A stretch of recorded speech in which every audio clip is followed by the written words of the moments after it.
Ni hao. Good morning, good afternoon. And bonjour pour ceux qui parlent français. My name is Bruno. I'm coming from France, and I'm the chief economist of a company called Mars, which is actually a company which is more than 100 years old. And today, I want to talk about purpose, or rather, achieving purpose, which is, in my opinion, the highest aspiration in business. And it is my argument that most successful companies of today and tomorrow are the companies which would be driven by a sense of purpose that would transcend their self-interest. But it is also my argument that the holding of purpose is not what matters. It is the achievement of purpose. And the achievement of purpose has become even more necessary as global challenge and global unpredictability accelerate around us. And the real battle, and it is my argument, is not between the West and Islam. It's not between China and America. It's not between liberalism or protectionism. It is between purpose and confusion. And it is between achieving purpose and confusing confusion. And this is a real battle that leaders in business, in economics, in government face every day. It's not an abstract battle, but it is a real, breathing, living conflict. And it is my argument that this is the essence of modern economics, modern management, and to some extent, modern political science. The battle of purpose in a world of confusion. And it's not only the holding of purpose here, but it is also to make purpose real in every aspect of our lives, in our organization, in our businesses. And in a sense, this is the objective of the economics of mutuality, Hu Wei, as I try to say in Chinese.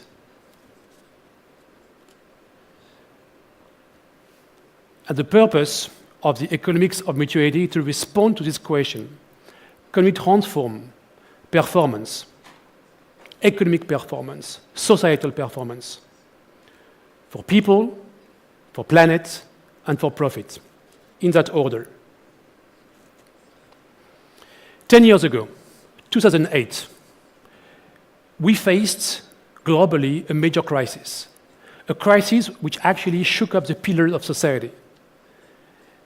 And ever since that crisis, wisdom cries out in the streets, cries in the media, in social media, in our daily conversations.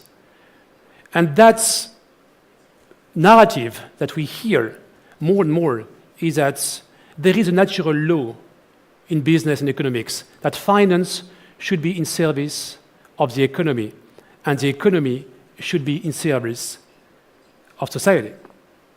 And yet, despite hundreds of books, papers, conferences, movement, initiatives at the global and local level, despite actually the undeniable effort from companies to embrace what is called corporate social responsibilities, yet it is still the same old order that prevails. It is the people on the planet that are in service of the economy, and it is the economy which is in service of finance. And finance is still in service of itself. And actually, as I was reading recently, about $9 trillion, which is equivalent of 70% of the GDP of China, and the equivalent of about 3 times the GDP of a country like France, my country, are invested in negative interest rate bonds. Which means actually that today, fiduciaries are willing to accept the guaranteed of a financial loss. So you could argue that finance is not even in service of itself. So today, there is a great duty, but an even greater opportunity for business leaders, for political leaders, academic leaders, finance leaders, to reset the definition of value creation and to reset also the process of value creation. This is, it is my argument, the greatest challenge that we face as a global generation. A couple of years before the crisis started, in 2006, I was involved in a conversation with the board of my company and the management of my company. And there was a big debate between management and the shareholder. And the question was, what should be the right level of profit? And what is remarkable in that question is that it came from a shareholder. It didn't come from an NGO or a government, it came from a shareholder who was worried that the profit level that we were generating from our business could be too high. And his vision was that perhaps if we take too much from our business, we would eventually destroy something in the ecosystem in which we operate. And this is a remarkable question. And because they could not agree between themselves, they came to me. I was just appointed the chief economist of the company at the time. And I took this question very seriously. And I came back to my company and my colleagues with a few insights. The first insight is that it's not a new question. This has been part of the thinking and the questioning of humankind for 1,000 years. Here I'm quoting a Jewish king about 1,000 years before Christ, and he said, a man may give freely and still his wealth will be increased, and another may keep back more than is right, but only comes to be in need. 3,000 years ago. However, more recently, we discovered that this is a blind spot in the management literature, that nobody over the last 50 years has studied this question meaningfully. And this is amazing because this is really, we don't know what we don't know. Because this concept of the right level of profits has ethical implications, obviously, but also practical implications. The ethical implication is that what is a moral principle that I can use to justify how much value I extract from the ecosystem in which I operate and from which I depend in the long run. The practical question is that is there an optimum level of profits that my company should aim for in order to maximize my growth?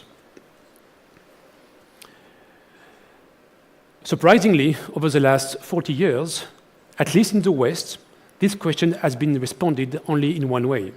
The right level of profit is as much as you can for the benefit of the shareholder. And this definition of social responsibility in business has driven the agenda of most companies around the world and also has driven the agenda of most business schools curriculum over the last 50 years. The consequences of this is that, indeed, over the last 40 years, the profit level of most companies around the world has increased steadily, and on average, the profitability of business today is twice as high as 40 years ago. So you could argue, is this natural law, or is this an ideology? If it is natural law, it will continue, and it will continue to rule the world. If it is an ideology, like any ideology, will collapse. Marxism collapsed in 1989 in Europe with the collapse of the Berlin Wall. Financial capitalism, if it is an ideology, may also collapse on a different kind of wall, on the wall of Wall Street. And we've seen over the last several decades that the financial system is fragile. And today, even if we had a crisis 10 years ago, the system is still, in my view, very fragile and could collapse. The consequences also, and here I'm showing a few slides, is that eventually the remuneration of capital versus labor started to be disproportionately in favor of capital. So today, in a sense, you're better off if you are the owner of financial capital than if you are the owner of intellectual or human capital. And actually, if you think about it, there is absolutely no moral justification that the ownership of financial assets would be better remunerated than the ownership of intellectual assets. But this is one of the consequences. Another consequence is that the consumption of natural resources exploded. 50 years ago, globally, humanity needed between 0.6 and 0.7 planet.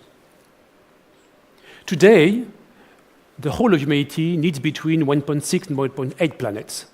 And if we continue to consume the way we consume today, we will soon need 2 planets or more. So you don't need to have a PhD in economics to understand that the system in which we operate is not only suboptimum, but is becoming destructive.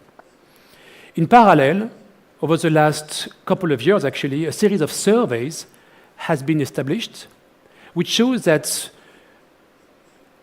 people no longer trust their business leaders. Only 30%, this is a survey we've done in Europe a couple of years ago, only 30% of the people in Europe trust that their business leaders tell the truth.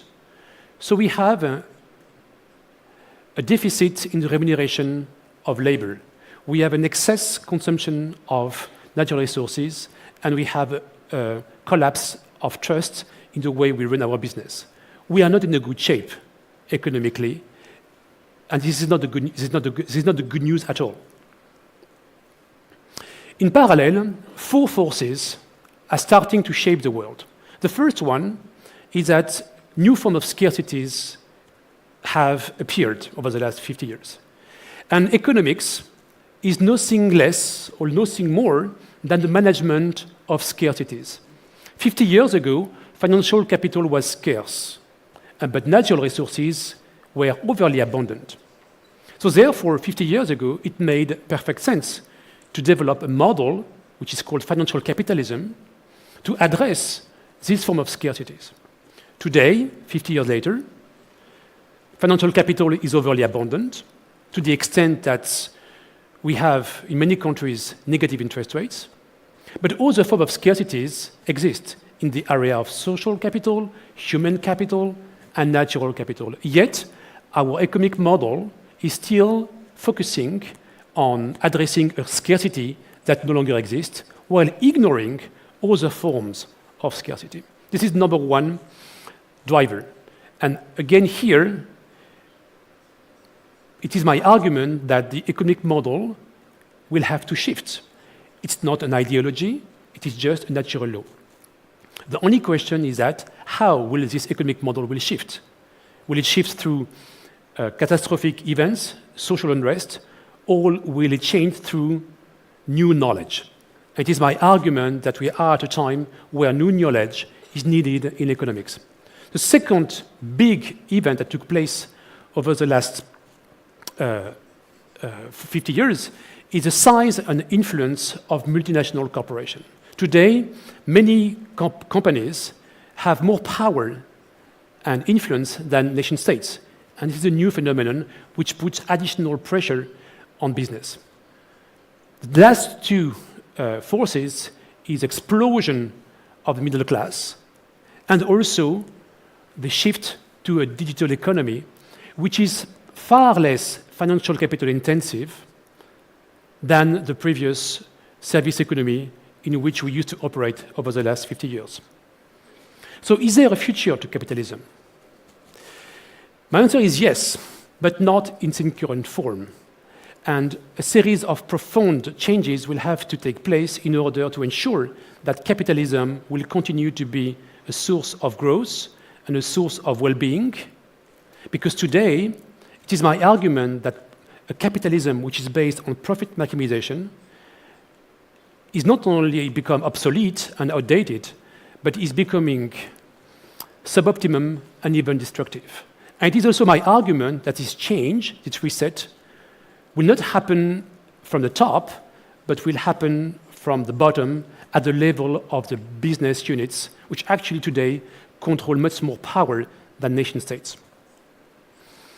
This is the essence of the Economics of Mutuality, a program we started about 11 years ago now, which purpose is to identify a new rule of game, a new normal, that is based on the primacy of purpose. This is the number one revolution that we propose to businesses, which means actually that the company doesn't have to be centric on its financial performance.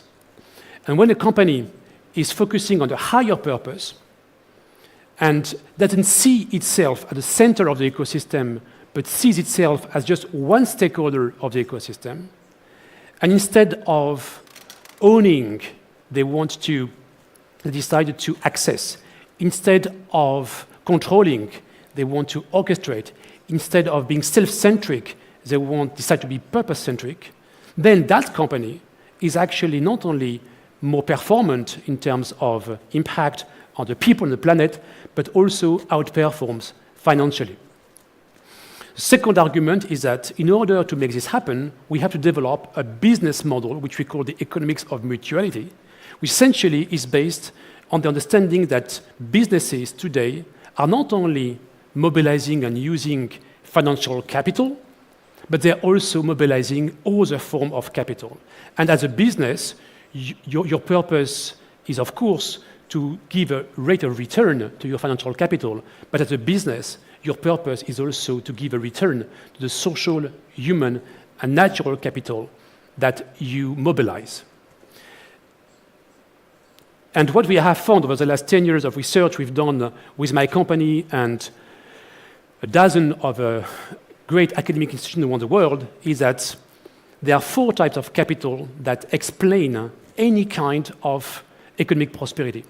It is the land that provides, which is a natural capital. It is the people who transform and add value, which is a social capital and a human capital. And it is the money that ensures the liquidity in the system, which is the financial capital. And what we found is that this capital can be measured in a way that they are stable, simple, and actionable at the level of a business unit.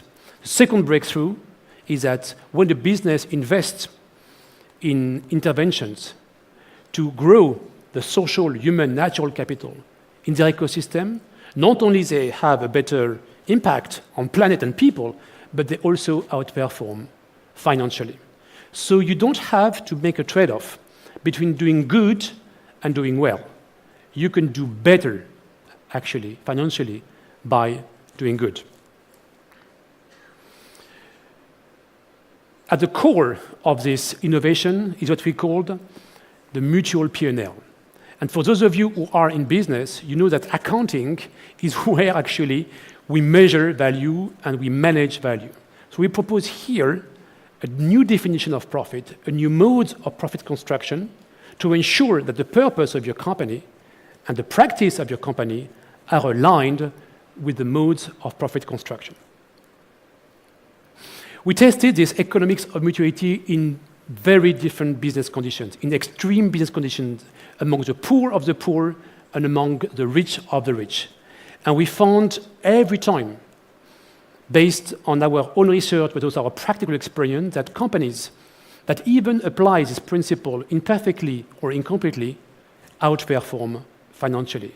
So we are here very excited because we sense that we found or we are discovering a natural law in business, which is not driven by ideology or driven by a certain philosophy, is driven by the observation that economics is essentially the management of scarcity and business is about managing different forms of capital, and that any business that only focuses on one form of capital is suboptimum.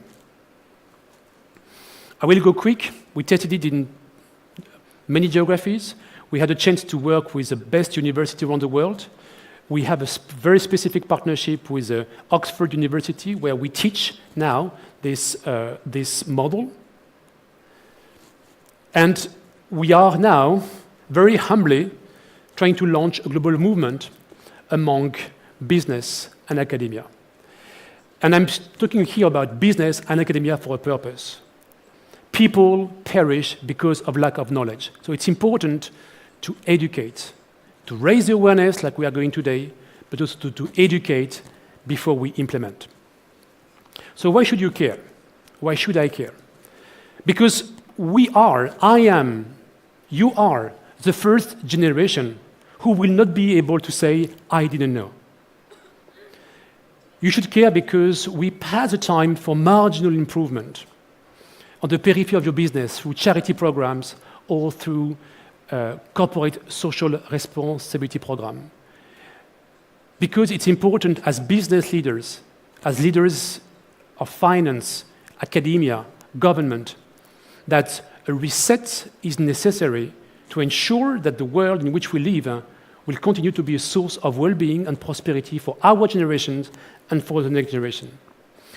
And the change starts now, but it starts where you are. So this is the Economics of Mutuality, a movement to promote the primacy of purpose, to transform performance for people, for the planet, and for profit. Thank you very much.